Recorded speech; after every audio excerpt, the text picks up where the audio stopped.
এখনো কেউ কেউ সেই হাসিনার বয়ানে, ভারতীয় বয়ানে জামাতের বিরুদ্ধে যারা বক্তব্য দিচ্ছেন, তারা যদি এটা বন্ধ না করেন, অচিরেই তাদের পরিণতি হাসিনার পরিণতি হবে।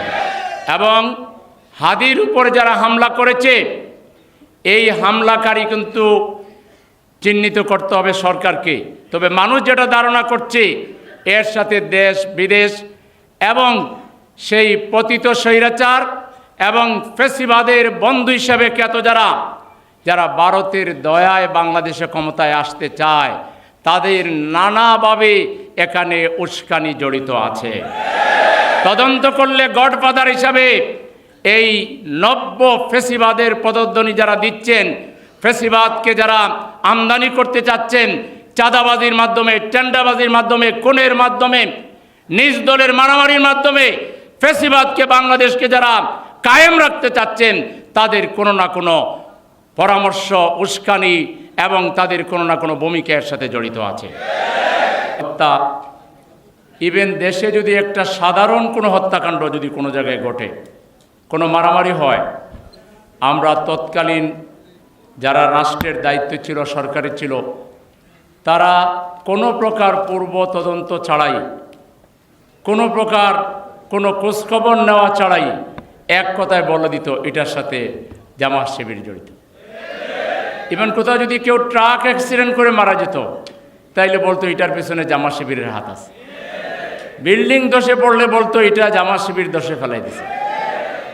এরকম ব্লেম গেম করতে করতে আসলে আগের সরকারের প্রধানমন্ত্রী থেকে শুরু করে মন্ত্রিপরিষদের সদস্য থেকে শুরু করে পুরো সরকারের ব্যাপারটা এরকম দাঁড়িয়েছিল যে আমরা যদি জামাত শিবিরের লোকেরা সত্যি সত্যি কোনো ভুলও করতাম, জনগণ এটা বিশ্বাস করতো না, যে এটা বলতো ব্লেম গেম।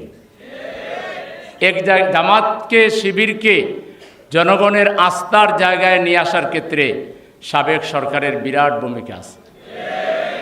তাদের অপরাজনীতি, তাদের অপকৌশল সম্পূর্ণরূপে দেশবাসী বুঝতে পেরেছে এবং এটা প্রত্যাখ্যান করেছে। শহীদ বুদ্ধিজীবী দিবসের আজকের দিনে আমরা বলতে চাই, শেখ হাসিনা অনেক বিচার করলো, তার বাপের হত্যার বিচার করলো, আরও অনেক বিচার করলো, তথাকথিত যুদ্ধাপরাধের নামে নিরীহ দেশপ্রেমিক ইসলামী আন্দোলনের নেতৃবৃন্দকে শহীদ করলো। কিন্তু তার সরকারের এতগুলো টার্ম সে পার করলো, তাইলে বুদ্ধিজীবী হত্যার রিপোর্ট প্রকাশ করেনি কেন, কিংবা বিচারের কোনো উদ্যোগ নেয়নি কেন? এই ব্যাপারে এখনকার বুদ্ধিজীবীরা দেশ এবং বিদেশের বিভিন্ন লেখার মাধ্যমে তারা বলেছেন, মূলত শহীদ বুদ্ধিজীবী যারা ছিলেন তারা মুক্তিযুদ্ধের পক্ষে ছিলেন, কিন্তু আওয়ামী লীগের বিরুদ্ধে ছিলেন, ভারতের বিপক্ষে ছিলেন। এজন্য বেছে বেছে বুদ্ধিজীবীদেরকে হত্যা করা হয়েছে, যাতে বাংলাদেশ মাথা উঁচু করে দাঁড়াতে না পারে।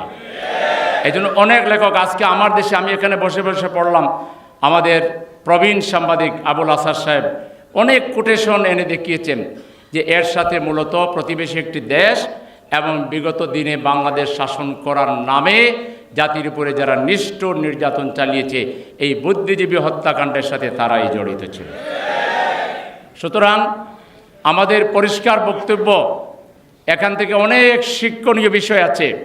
শুধু কারো বিরুদ্ধে একটা কথা বলে দিলেই মানুষ বিশ্বাস করবে, এটা মনে করার কোনো যৌক্তিক কারণ নাই। এই যে ৭১ নিয়ে, বুদ্ধিজীবী হত্যাকাণ্ড নিয়ে, জঙ্গি কার্যক্রম নিয়ে, এরপরে মানুষ খুন নিয়ে হাসিনা যত ব্লেম গেম করেছিল, জনগণ তার মুখের উপরে চপেটাঘাত করেছে, এটাকে মিথ্যা হিসাবে সাব্যস্ত করে এটাকে প্রত্যাখ্যান করেছে। এখনো কেউ কেউ সেই হাসিনার বয়ানে, ভারতীয় বয়ানে জামাতের বিরুদ্ধে যারা বক্তব্য দিচ্ছেন, তারা যদি এটা বন্ধ না করেন, অচিরেই তাদের পরিণতি হাসিনার পরিণতি হবে। এবং হাদির উপর যারা হামলা করেছে, এই হামলাকারী কিন্তু চিহ্নিত করতে হবে সরকারকে। তবে মানুষ যেটা ধারণা করছে, এর সাথে দেশ বিদেশ এবং সেই পতিত স্বৈরাচার এবং ফ্যাসিবাদের বন্ধু হিসাবে খ্যাত যারা ভারতের দয়ায় বাংলাদেশে ক্ষমতায় আসতে চায়, তাদের নানাভাবে এখানে উস্কানি জড়িত আছে। তদন্ত করলে গডফাদার হিসাবে এই নব্য ফেসিবাদের পদধ্বনি যারা দিচ্ছেন, ফেসিবাদকে যারা আমদানি করতে চাচ্ছেন, চাঁদাবাজির মাধ্যমে, টেন্ডাবাজির মাধ্যমে, খুনের মাধ্যমে, নিজ দলের মারামারির মাধ্যমে ফেসিবাদকে, বাংলাদেশকে যারা কায়েম রাখতে চাচ্ছেন, তাদের কোনো না কোনো পরামর্শ, উস্কানি এবং তাদের কোনো না কোনো ভূমিকা এর সাথে জড়িত আছে। এই জন্য সরকারকে সুষ্ঠু তদন্তের মাধ্যমে কোনো হোমড়া চুমড়া, কোনো বিশেষ গোষ্ঠীর প্রতি দুর্বল না হয়ে প্রফেসর ইউনূস সাহেবের সরকার যদি এই ঘটনার সুষ্ঠু তদন্ত করে যদি হামলাকারীদেরকে উদ্ঘাটন করতে না পারেন, তার গডফাদারদেরকে যদি চিহ্নিত করতে না পারেন, সুষ্ঠু নির্বাচনের যে স্বপ্ন দেখছেন, এটা শুধু স্বপ্নই থেকে যাবে, এই নির্বাচন সুষ্ঠু হবে না। এই জন্য নির্বাচন যদি সুষ্ঠু করতে হয়, হাদির উপর হামলাকারীদেরকে অবিলম্বে গ্রেফতার করতে হবে এবং তাদেরকে বিচারের মুখোমুখি করতে হবে। সম্মানিত ভাইরা, যেহেতু মাগরিবের নামাজ অত্যাশ্য না, আসর টু মাগরিব সময় একবারে কম, আমি আর সময় বেশি নিয়ে আমাদের প্রধান অতিথির অধিকার নষ্ট করতে চাই না, তার বক্তব্য শোনা থেকে আপনাদেরকে বঞ্চিত করতে চাই না। আজকের এই আয়োজনে সার্বিকভাবে যারা সহযোগিতা করেছেন সবাইকে ধন্যবাদ জানিয়ে, বিশেষ করে মেহমানবৃন্দ তাদের শত ব্যস্ততার মাঝে আমাদের মাঝে এসেছেন, এই জন্য তাদেরকে আন্তরিক শুভেচ্ছা এবং ধন্যবাদ জানিয়ে, সাংবাদিক বন্ধুদেরকে শুভেচ্ছা জানিয়ে, ইনশাআল্লাহ আমরা ওয়াদা করছি, আমরা যেহেতু জীবন দিতে শিখেছি, আমরা যেহেতু লড়াই করতে শিখেছি, অতএব আমাদের প্রিয় ভাই হাদির প্রতিটি ফোঁটা রক্ত কথা বলবে, আমরা তার রক্তের মূল্যায়ন করব এবং আমরা জুলাই বিপ্লবীদেরকে যারা আঘাত করবে, জুলাই বিপ্লবের বিরুদ্ধে যারা অবস্থান নেবে, আমরা 18 কোটি মানুষ তাদের বিরুদ্ধে অবস্থান নেব এবং ইনশাআল্লাহ আমরা বিজয়ী হব। প্রয়োজনে 2 জুলাই যদি প্রয়োজন হয়, আমরা 2 জুলাইয়ের জন্য প্রস্তুত হয়ে যাব। রাজি আছেন? ইনশাআল্লাহ আমরা জীবন দেব, বাংলাদেশের মান মর্যাদা আমরা হরণ করতে দেব না, বাংলাদেশকে আমরা আর ফেসিবাদীদের হাতে তুলে দিতে দেব না, আমরা আমাদের জীবনের বিনিময়ে বাংলাদেশকে আমরা স্বাধীন রাখবো ইনশাআল্লাহ।